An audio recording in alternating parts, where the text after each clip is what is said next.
This is the Smallmouth Crush podcast. If you're a hardcore angler, you've come to the right place. This is a weekly podcast that will interview some of the top smallmouth bass anglers in North America. Travis and his guest will discuss what it takes to consistently catch big smallmouth, and you'll get a glimpse inside the mind of a trophy smallmouth angler. And now, here's your host of the Smallmouth Crush podcast, Travis Manson. Hello, welcome to the Smallmouth Crush podcast. My name is Travis Manson. Here we go again, another week talking smallmouth. Why not? We're deep into this podcast series, having an awesome time, learning a bunch, and I hope you guys are as well. Some sticks out there, know how to put some big bass in the boat. I've been taking notes all season long, learning so much when it comes to smallmouth fishing. A lot of these applications that I've been listening and learning, I've been able to take out on the water myself and have been doing some damage. So hopefully you guys are taking advantage of that as well. Before we get into our first guest, which, by the way, knows how to put some big smallmouth in the boat, all over the country. I've seen this guy creeping around in some of my fishing holes on Lake Ontario. So before we bring Joe on, let's talk about the Reel Shot. Of course, the Reel Shot's got all the bass tackle that a Smallmouth Crush fan could ask for. Top brands like Mega Bass, Jackal, Yozuri, Z-Man, Dirty Jigs, Berkeley, Kitech, St. Croix rods, you name it, they got it. Head on over to their website, thereelshot.com. Use my code SmallmouthCrush15, and you'll get 15% off your first order. So a pretty cool deal, and we certainly appreciate the Reel Shot for that. Head on over there and tell them Smallmouth Crush sent you. Let's get Joe on the show. Joe, how are you doing, my man? Good. Good, man. I'm excited. That new boat. Yeah, dude, there's a lot going on. You've I want to get inside your head, because I know you spend a lot of time out there on the water. But before we go there, Joe, can you kind of give us a quick intro about yourself and what you're up to these days, as well as some of your plans here for the future? I know you fish a bunch of tournaments and you do a lot of guiding, so I'd love to hear a little bit about that. Yeah. We've kind of backed off the tournaments just slightly, just because the guiding business is growing so much. But we are going to fish. And last year we got stifled because of the COVID thing. I'm really gearing myself more towards that team tournament, which is a lot of the Canadian stuff. I only live 20 miles from the border here. And of course, when we're up in the Thousand Islands, so both bodies of water that I fish, Eastern Lake Ontario, Eastern Lake Erie, they're border waters.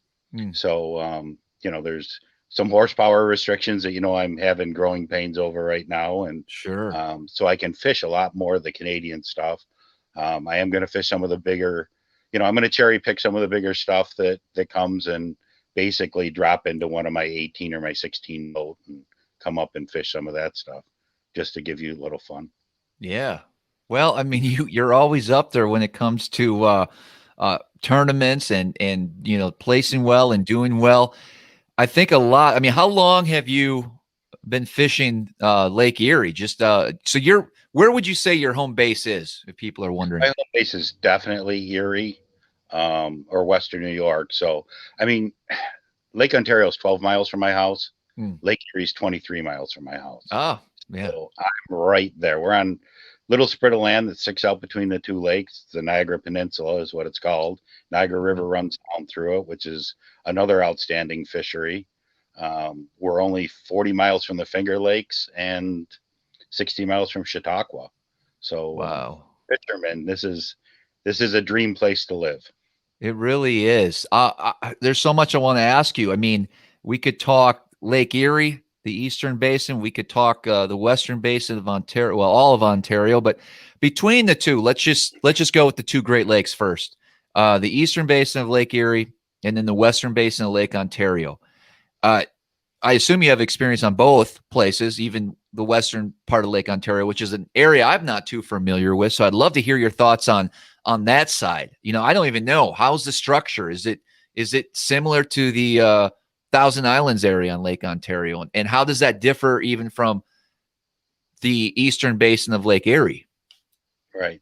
There's no place that I've ever found in the country that compares to the eastern basin of Lake Ontario and the St. Lawrence River.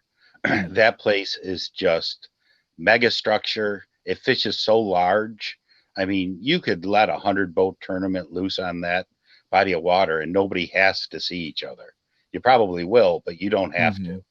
See, where Lake Ontario and our end of it over here, which is basically, my area would be from Alcott Harbor to the Niagara River.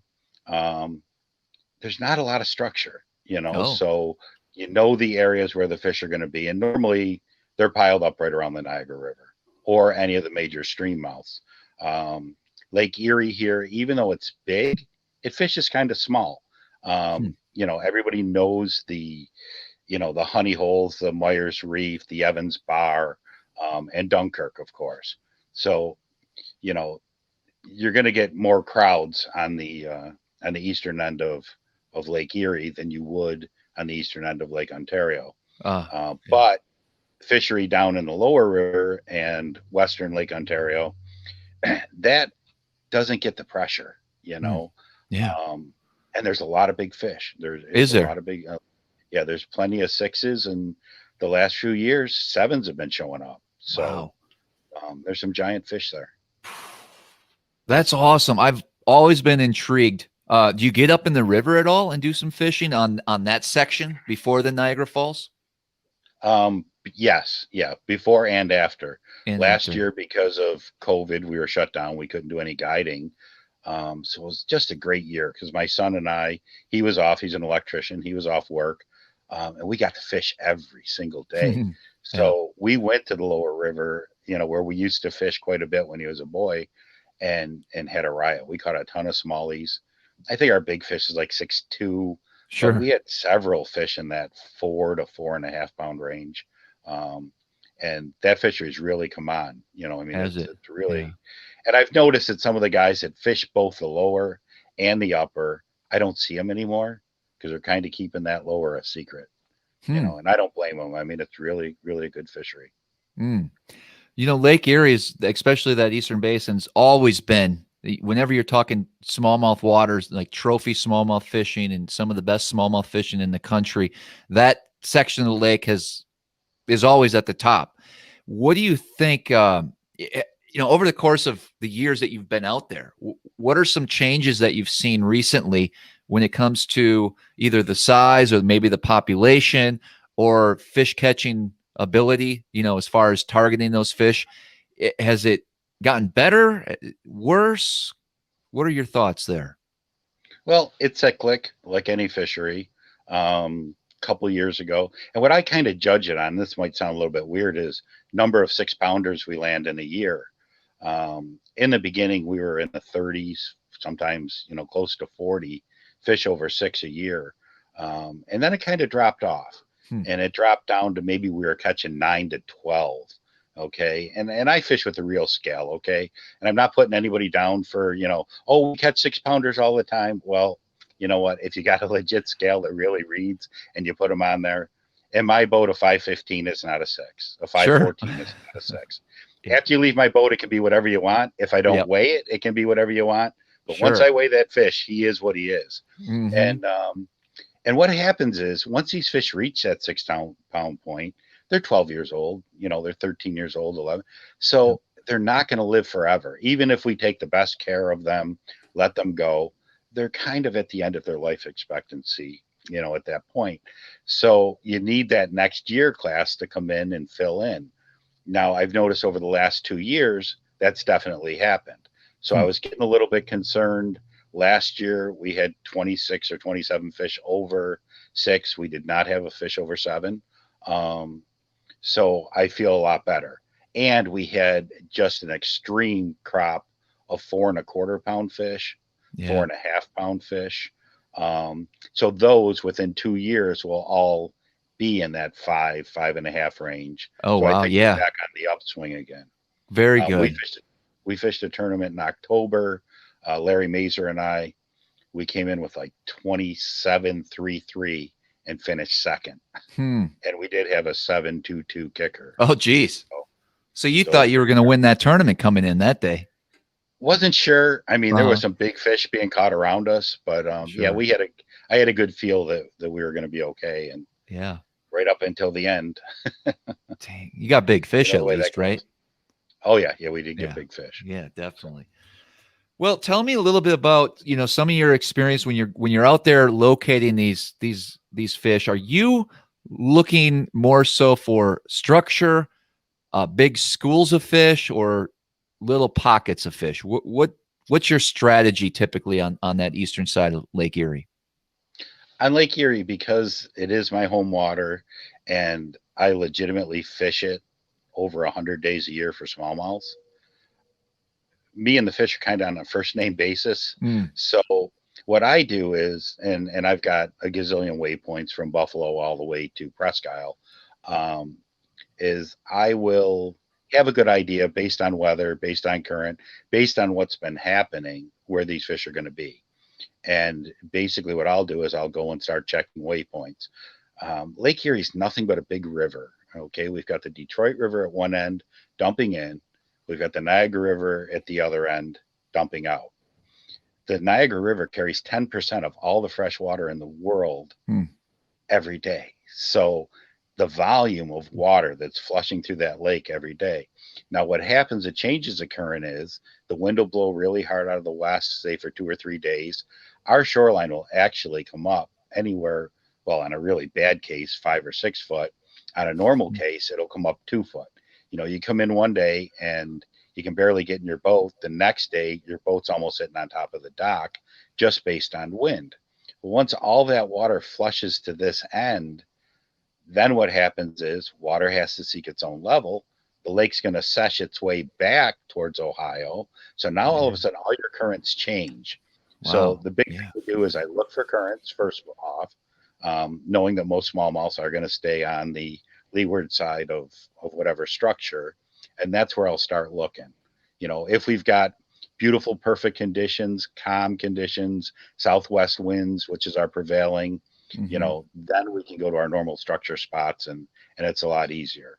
But yeah, I've got a bunch of waypoints, and I know kind of where they're going to be based on where the current is. And I fish a lot of transitions because these fish will actually in our basin. There's a ton of, I call them wolf packs. There's lots of roving smallmouths that get in groups of anywhere from 50 to 100 fish, and it's normally not small fish. It's normally really nice. I call them nice guide fish. They're 3.5 to 4.25 pounders, and they suspend a lot. Mm. And what they do is they'll sit on structure until a big pot of bait, whether it be emerald shiners or shad or normally emeralds, comes Okay. in, and they'll take off with them, and they'll stay suspended until they hit the next piece of structure, and they'll sit down. And they just constantly make circles. So your spots are constantly reloading. The other thing is these fish travel on transitions when they're following these schools, because that's where the bait travels. Is like where you go from sand to rock, where you go from rock to mud, or whatever sort of transition. We have no weeds whatsoever. I mean, it's all rock and sand. So I know where a lot of these transition areas are, and we can intercept those fish, as they're moving from area to area. Mm. Man, that's a lot what you just went through. That's a lot to comprehend. Understanding currents. I love how you were able to put a visual in my mind as far as that being a river. I can't think off the top of my head another Great Lake that would function, simply because of the size. It's a big lake, but it's the smaller of the Great Lakes. So I certainly see that point. I'm assuming there's a little bit of that going on in Lake Ontario as well, with a strong west wind for days, pushing that water, calms down, that current kind of pushes back, especially by the mouth of the St. Lawrence. And you hear that a lot from some of these anglers that target smallmouth on a consistent basis, that current's the key to place those fish, properly. And I guess that just goes with experience and finding those areas, and of course the transition areas. It's interesting you brought up emerald shiners and shad and bait fish. Are those fish keen on gobies still, or is it more shad based, or is it a mixture, do you think? It's definitely a mixture. as summer progresses. See, we've got a huge draw. The Niagara River, most of the emerald shiners, or all the emerald shiners, well, not all of them because there's other creeks that they go in, but in the winter, they actually go into the Niagara River to spawn. So billions, literally billions, metric tons of emerald shiners work their way down the river every winter. They stay in the river until the water reaches, right around that 60-degree mark, and then they just mass exodus the river. I mean, just thousands and thousands and thousands of shiners coming out in the spring or in early summer. Normally by mid-June, they're gone. Mm-hmm. But these fish have learned, either through evolution or just because they're smarter than we think they are, they know the pattern of these shiners, or they just find them and it looks to us like they know the pattern. Sure. So, I mean, when I'm talking about billions of shiners, if you dip a net in there, so you're going to go perch fishing with just a regular long-handled net, you can't lift it out of the water without breaking the handle. I mean, that's how much bait is leaving that river. And when that bait leaves the river, it kind of hugs the shoreline and swims around and, ends up going out. And then after it gets, probably to right around Sturgeon Point, then they kick back out because the water in the shallows is getting deep or warmer. And they kick back out into the deeper water because they are a cool water pelagic bait fish. So they are super key when they're around. But as soon as those shiners are gone, those bass tend to gravitate back towards structure and feed almost exclusively on gobies. Years ago, it used to be crayfish. And I hear everybody talking crayfish, crayfish, crayfish. But you have to remember, in the Great Lakes, our crayfish population is probably 20% what it used to be, because as soon as a baby crayfish is born, a goby's eating him. I mean, they both live in the exact same habitat, and we don't have nearly the crayfish we had years ago. The difference between Lake Ontario and Lake Erie, Lake Erie, of course, had the goby first. When you introduce a new species like a goby to the environment, first thing it does is it just spikes out of control. Okay, so we had a goby population that was just ridiculous. After a while, it kind of finds equilibrium. Plus, all the game fish have learned that, hey, that's a yummy little morsel. So now they're getting preyed on like crazy by perch, walleyes. Everything in the lake basically eats them. Sure. Lake Ontario is just a little bit behind. There's more gobies in Lake Ontario than Lake Erie now, because they had them second. And I mean, from your fishing experience, just remember back 6 years ago how many goby bites you got versus how many you get today. Sure. So yeah. it's all going to find equilibrium.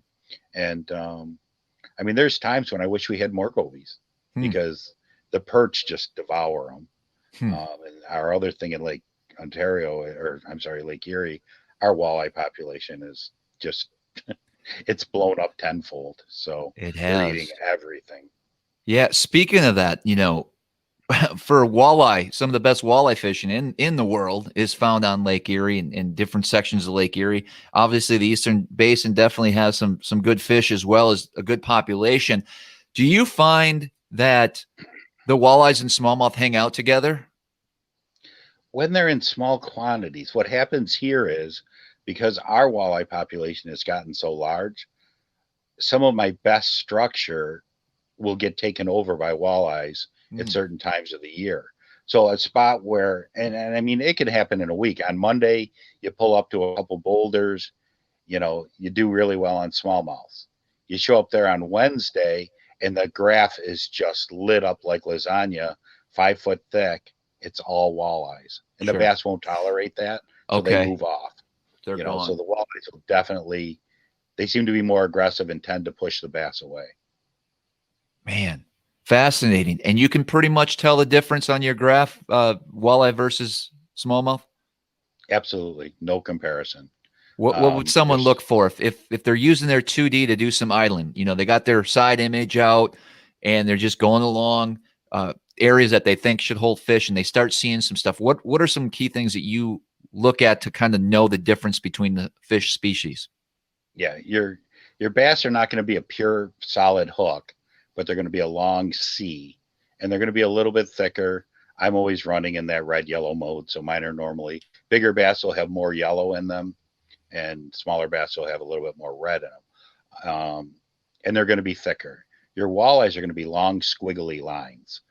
Still going to have some yellow, some red, but they almost look like spaghetti. And I mean, it's like W's, but continuous W's. Okay. Yeah. You know, and then when you see them perfect arches that you've seen on simulator mode, and Yeah. you're all Yep. excited because you found them, those are freshwater drum. Those are all Nothing drum. marks on a Lowrance graph better than drum.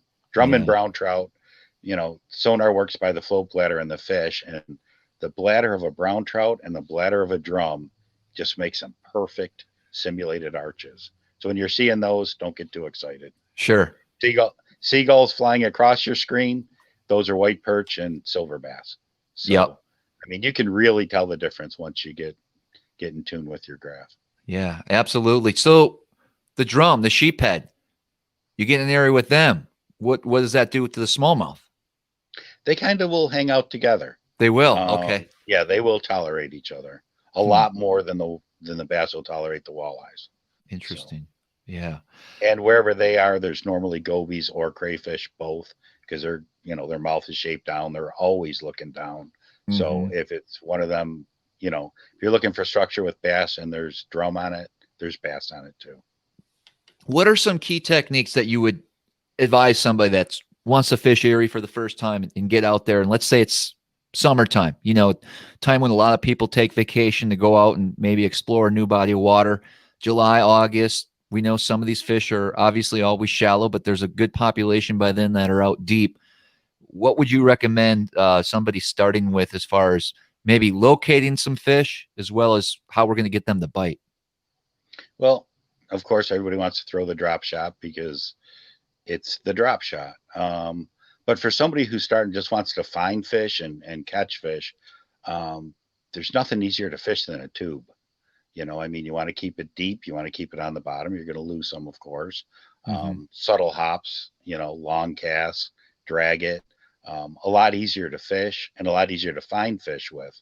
And then once you find a pot of fish and you move up on them or whatever, and you can see that, hey, there's 5 or 6 bass sitting on this rock, you know, then put the tube rod down and pick up your drop shot rod, you know, and drop on them. And you see, our fish are highly pressured.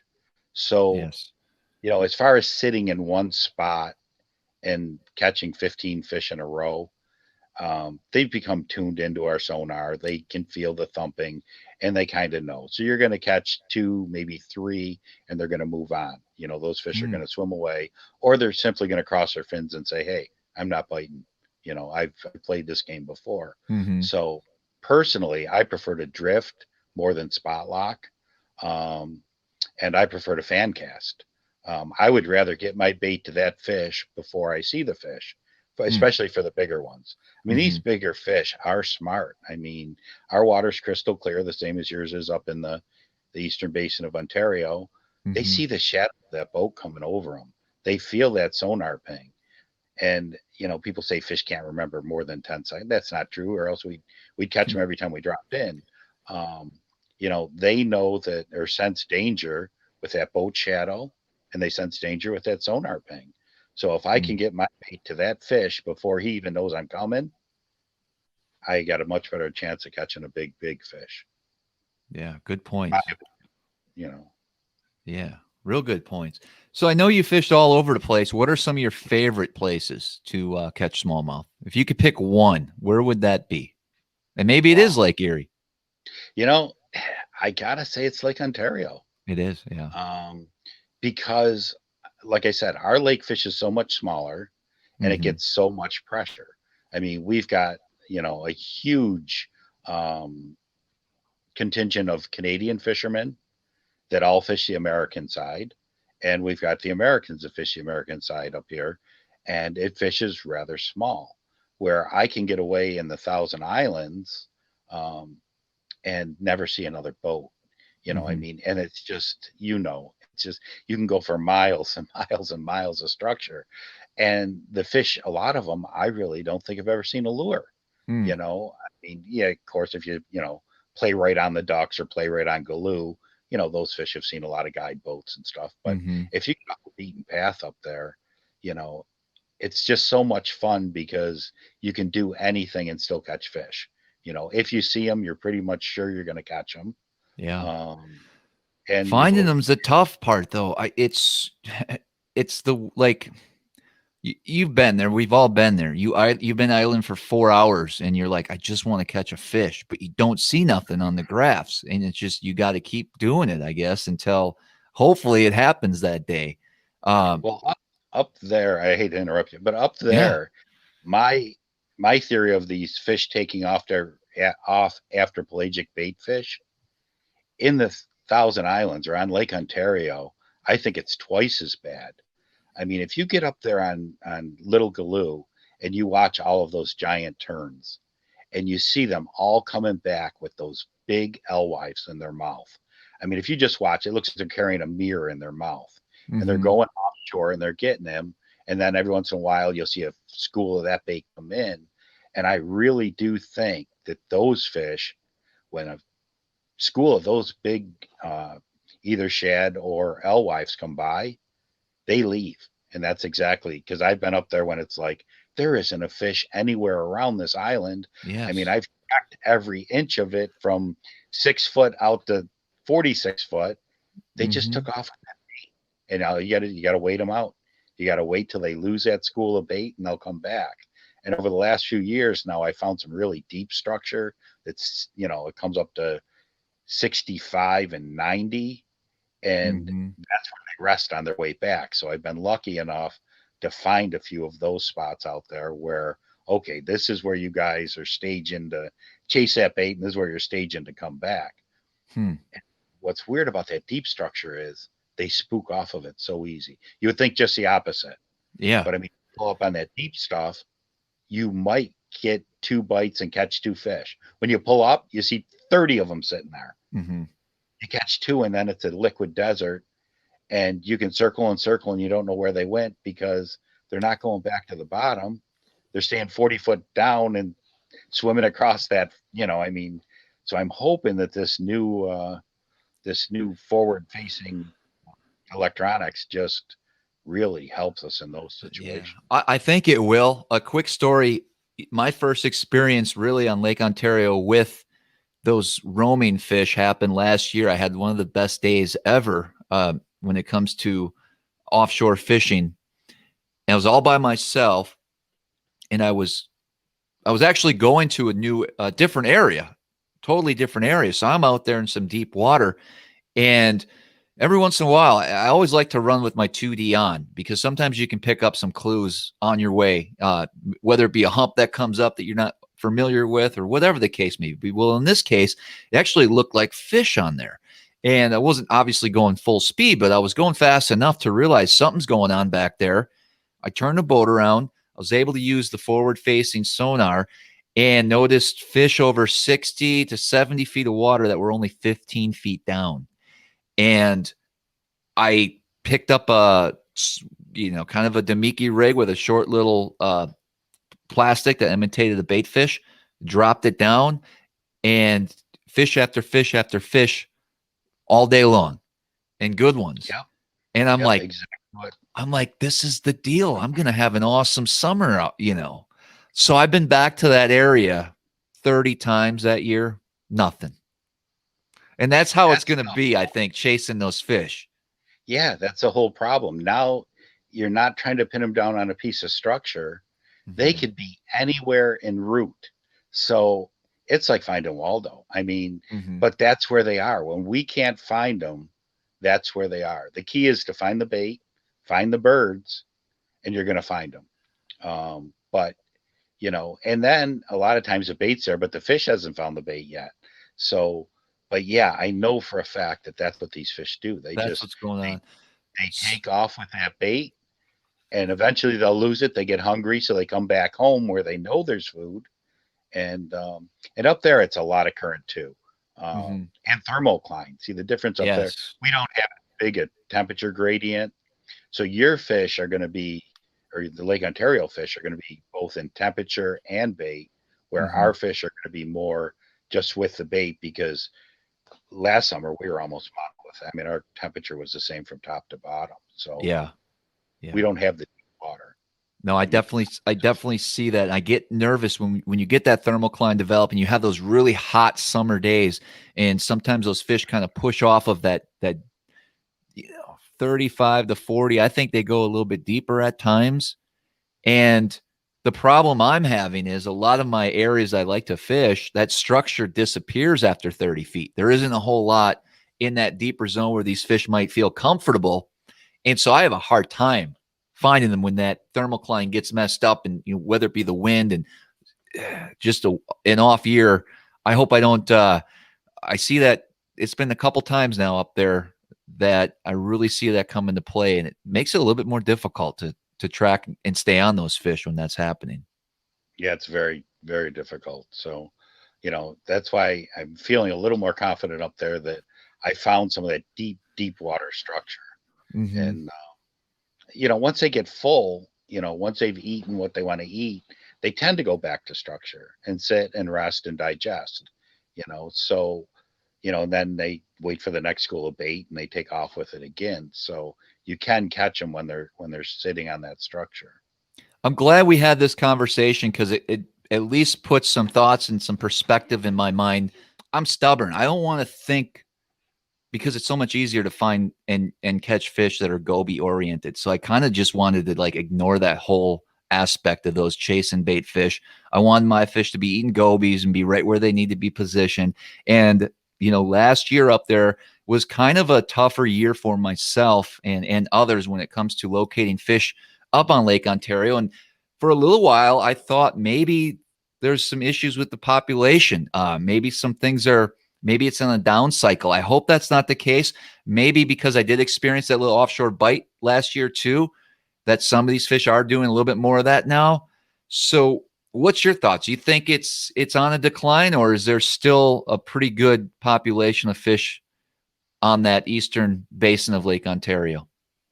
Oh, I think that population is in really good shape. You had a couple years where you did not have a good spawn, but that's normal for smallmouth. The thing up there that always tells me that your population is okay is your age structure. I mean, you can pull in on a piece of structure if you want to fish any of the cliffs, the cliffs by Henderson, you want to fish the cliffs by Galoo or the cliffs on the Ducks, you move in close, you're going to catch bass from 2 inches up to 5 pounds, and every size in between, all mixed, all put together.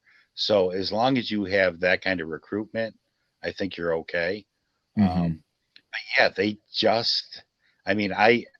for years, I was in the same train of thought that you are. Is our population, last year, there was a point in August here where I swear the smallmouth bass was going to be extinct. Sure. Yeah. The water cooled in September and October, and we were back to catching 60, 70 fish a day and a lot of good ones. So they were just gone. They were just out chasing bait. And I'm with you. I mean, I love to go to that boulder that I know has gobies on it, and I know it's always got 8 or 10 big fish sitting on it.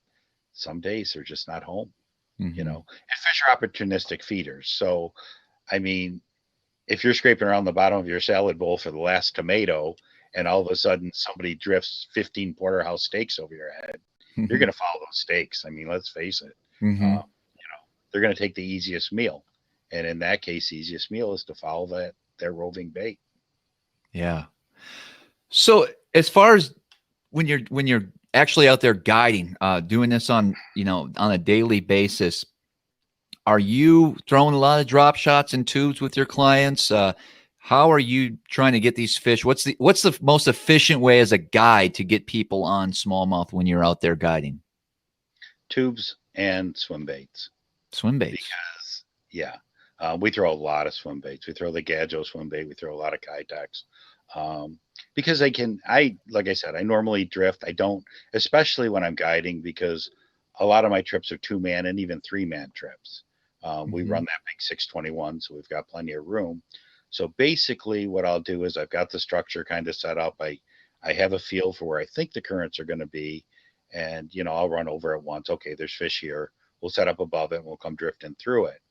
And a lot of guys that hire guys, we get professional fishermen, and we get a lot of guys who just want to catch fish. And they hire you because they haven't had the time in their life to become really good at it. So it's so easy for me to put that swim bait in their hand, have them cast it out as far as they can, maybe reel it back super slow, keep it on the bottom, or that tube, and just drag it, hop it, and they can really feel the bite. They can feel that good hard thump, and boom, they're on. And while they're doing that, I cast downwind. I do fish on my trips, and I tell the people, listen, there's a million things I could do and make a ton of money. I elect to do this because I love to fish. So sure, and we're booked every day, so it's not an issue. So I'm constantly throwing a drop shot or a blade bait.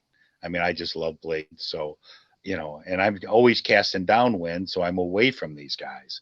So they've got that whole side of the boat. Each one of them has their position.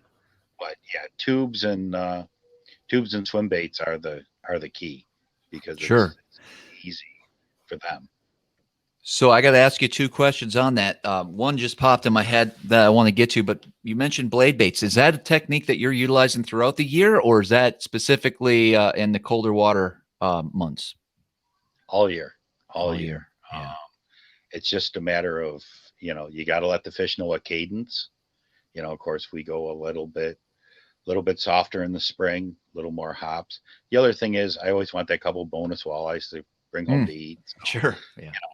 That blade bait catches everything. I prefer gold. We've been running steel shad, and and I've got every blade bait made.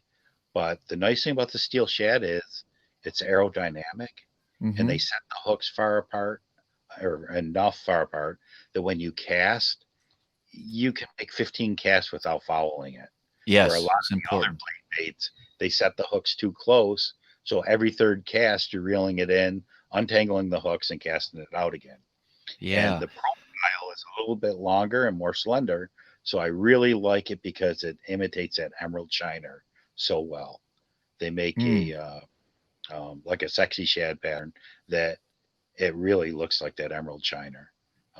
But in saying that, I mean, no mistake, I probably throw gold more than anything. Okay. Well, that's what I was going to ask you. So you're not the only person that's mentioned steel shad, and I've owned a few in my life. I've probably made 5 casts with them, and haven't picked them up in years. I want to get back into it. I think that's after doing these podcasts all season and hearing some buzzwords, steel shad comes up quite a bit with some of these hardcore guys that are out there on a regular basis. So let me get set up here. What am I going to need? Sexy shad and gold, and I'll be good. Yeah, and I would get some chartreuse, and then gold, silver, sexy shad, and, chartreuse, and you're good. Now, do they make different sizes, or is there just one standard size? No, they make different sizes, and I prefer what they call a heavy. Heavy, okay. Yeah, it's like 1.5 inches. They put a little bit more lead on the bottom of it, so it will get to the bottom a little bit faster. And the same thing, I like to cast that thing out as far as I can, let it sink to the bottom, and then I just pretty much follow the boat as it comes in. I'll lift it, maybe swim it 2 feet, let it slowly fall, and you got to be on your toes. You got to watch that tick on the drop, because you're going to hit it when it's fluttering back down to the bottom. So it's definitely rips or bumps off the bottom versus a straight retrieve? Right. Okay. For the most part. For the most part. And you say rip, there's days when you do rip it.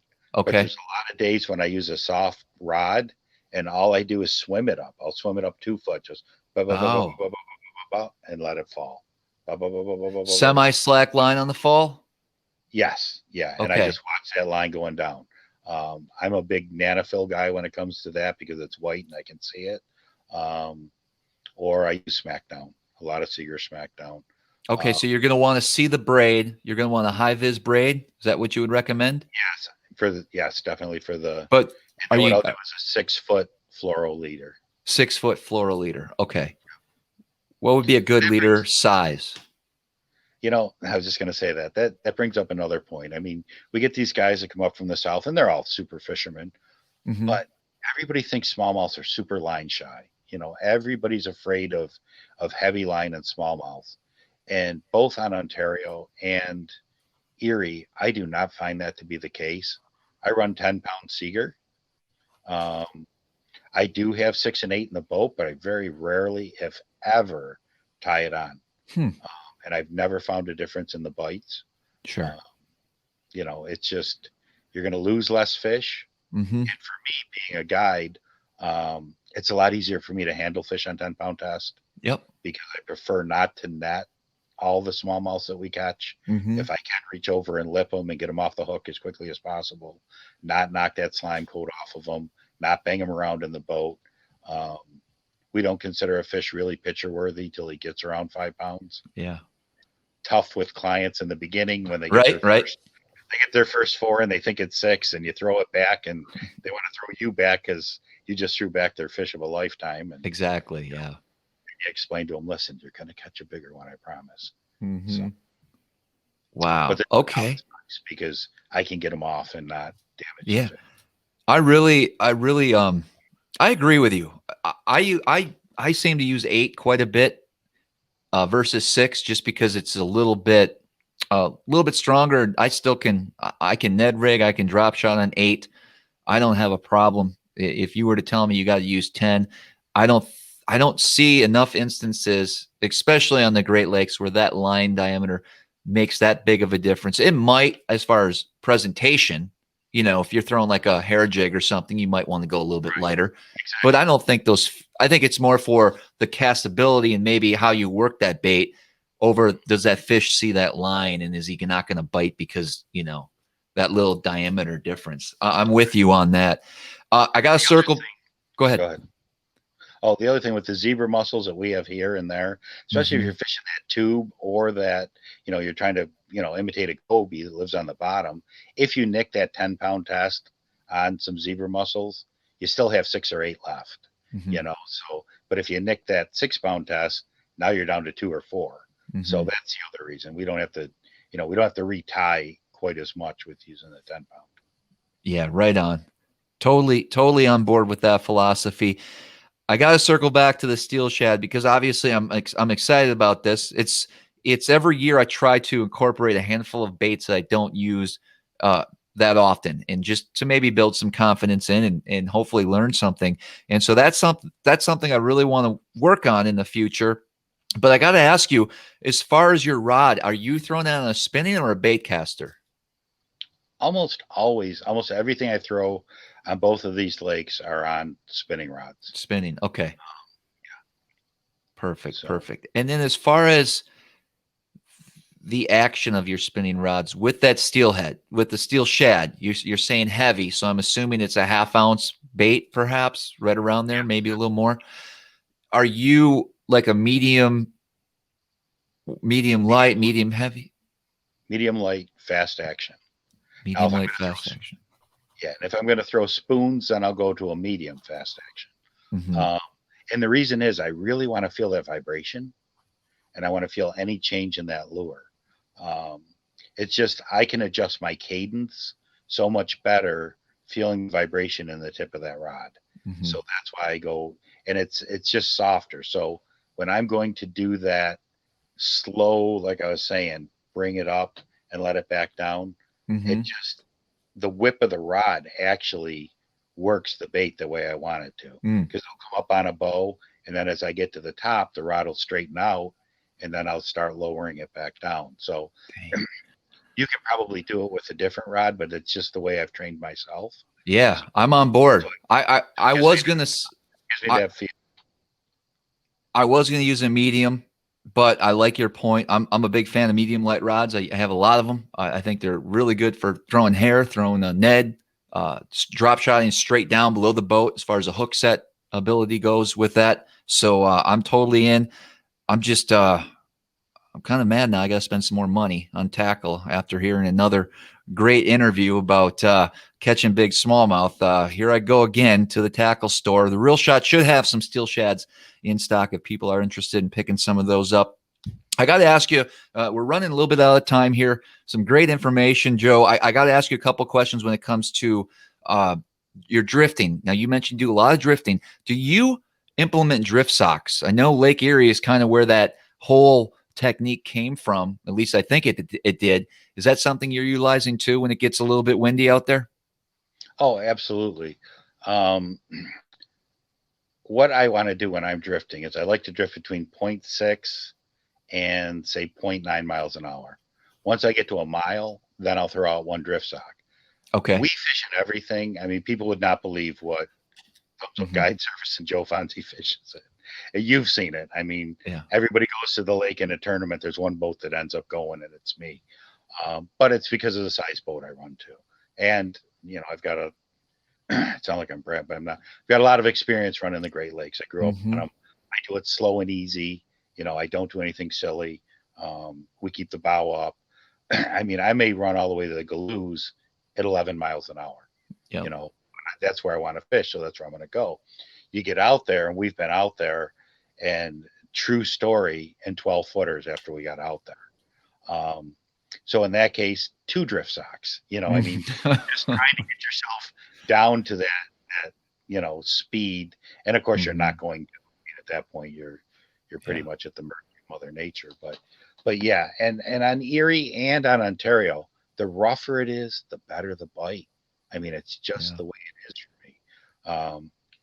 And you got to have some sort of chop to make the bite better, just due to light refraction from the waves.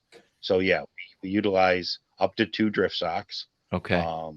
You know, we start out with one on the bow, because of course your bow sticks up out of the water higher. So you don't want to put your drift sock in the middle. You want to put it off the highest point of your boat, because that's where the wind's going to catch it. Then so are you using the cleat? Are you using the cleat where you would hook the trailer tie up to, or are you using the kind of cleat midway in the deck up front? The midway up front cleat. Okay. That's where drift sock number 1 goes. The other reason is your motor is going to slow you down also. So that's going to balance you off and get you going perfectly sideways. Then as the wind increases, we'll throw another one off the back cleat if need be. And always buy a drift sock. If you've got a 20-foot boat, buy the drift sock for the 21 to 24. If you got an 18-foot boat, buy a drift sock for a 21, because you're going to want it. You need that bigger drift sock. I mean, whoever came up with those, I have no idea, but they're all undersized. Believe me, buy a bigger drift sock.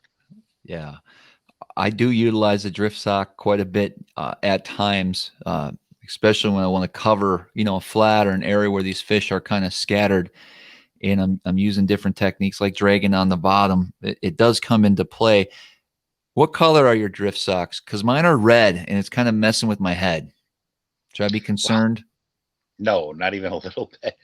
Okay. I had 2 of the most beautiful, lightest yellow drift socks in the world. Somehow I let somebody borrow one at a tournament. So now I've got one blue one and one yellow one. And I wish I had my other yellow one back. So I've never noticed that it makes a difference as far as fish seeing the drift sock. Okay, good.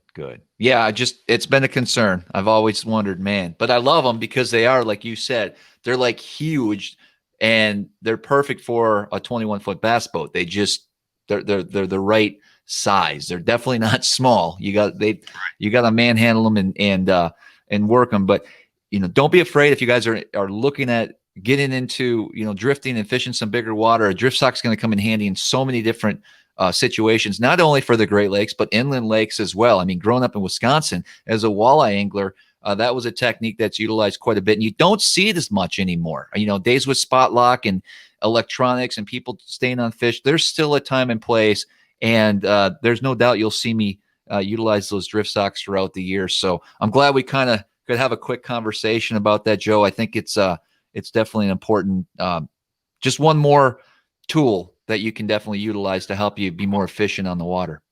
One more quick point about the drift sock is, if you ever do get in trouble out there, okay, let's say you do get yourself caught out there in those 6-8 footers, you're in a bass boat and the motor goes down, that drift sock could save your life. I mean, that drift sock is going to keep your boat from tipping over. If you take a few waves over the side, you no longer have power. I mean, the main thing it's going to do is it's going to hold your boat upright. So, I meit's also nice to have it in there just while you're waiting for help to come and get you.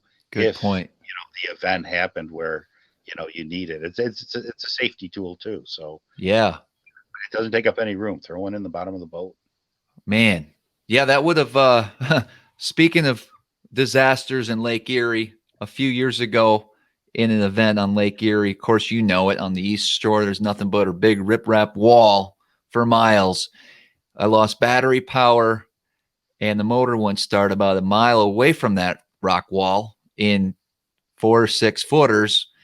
And there was no way before I could, I knew if I can't get this motor started, and of course we were taking on waves and water, that my boat's going to end up on that wall here within 25 minutes if I can't get this motor started. Thankfully, I got the backup jumper, and it did work and saved my butt that day. But I definitely see your point in there. Good tips when it comes to that. I know you got to be prepared. You see everything. I know you fish big water, but having that big boat, having experience, not going crazy, 11 miles an hour straight up in the air, taking your time, making sure your equipment's going to be in working order when you get there is super important. I mean, it just comes with experience being out there. If anyone's interested in your guide service or following your fishing this season, what's the best way to get a hold of you or maybe follow you on social media? Yeah, the best way is probably Instagram. You can tell by the white beard, I'm a dinosaur. So I don't have Facebook. I do literally zero advertising. And we're booked every single day. So word of mouth has been my way to go for 20 years, and I'm just too old to change. But because of my sponsorship and my stuff with Cabela's, Bass Pro Shop, Mercury Marine, I had to get some social media presence. So we do everything on Instagram. So it's Thumbs Up Guide Service, and it's an Instagram account. Perfect. You'll see a lot of family stuff on there too. It's just a good wholesome account where you can be remodeling one day and catch a giant smallies the next. So perfect. Well, I certainly appreciate you coming on. I know the viewers and listeners have learned a bunch today. Notes were taken, I assure you that. So thank you very much, Joe. I'm going to put everything in the show notes as well. You'll be able to check out his Instagram, book a guide trip with Joe. He definitely knows what he's doing. Wish you luck in the future, man. Thank you for coming on. Okay, great. Thanks. Awesome. Really, and as always, guys, until next time, we'll see you on the water. Thanks so much for listening today. Make sure that you're subscribed to the show and follow us on Instagram at SmallmouthCrush. Also, the YouTube channel, SmallmouthCrush. And if you feel so inclined, please leave us a 5-star rating and comment with a review below. And as always, until next time, we'll see you on the water.